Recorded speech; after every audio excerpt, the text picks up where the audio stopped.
আসসালামু আলাইকুম দর্শক, আপনাদের স্বাগত জানাচ্ছি লালমাই সংবাদে। আমরা এখন আছি কুমিল্লার লালমাই উপজেলার বুলুন উত্তর ইউনিয়নের শ্রীপুর এলাকা। আপনারা জানেন যে বুলুন উত্তরের ৩ নং ওয়ার্ড বিএনপির উদ্যোগে একটি মিছিল এই মুহূর্তে শ্রীপুর এলাকা প্রদক্ষিণ করছে। দর্শক, আজকের মিছিলে নেতৃত্ব দিচ্ছেন বুলুন উত্তর ইউনিয়ন বিএনপি নেতা শফিকুর রহমান। এছাড়াও আজকের মিছিলে অংশগ্রহণ করেন বুলুন উত্তর ইউনিয়ন যুবদলের প্রস্তাবিত আহ্বায়ক হাবিবুর রহমান হাফেজ, লালমাই উপজেলা যুবদল নেতা ইকবাল হোসেন আরিফ, যুবদল নেতা দেলোয়ার মিয়াজি, বিএনপি নেতা শাহ আলম সহ অন্যান্যরা।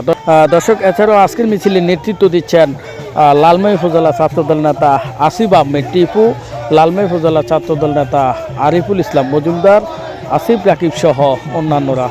দর্শক, মিছিলটি এই মুহূর্তে দরবেশ মার্কেটের অভিমুখে শ্রীপুর এলাকা প্রদক্ষিণ করছে। দর্শক, আমরা আপনাদেরকে মিছিলটি দেখানোর চেষ্টা করছি। বুলুন উত্তর ইউনিয়নের ৩ নং ওয়ার্ড বিএনপির উদ্যোগে দানের শীষের স্লোগানে এই মিছিল এই মুহূর্তে শ্রীপুর এলাকা প্রদক্ষিণ করছে।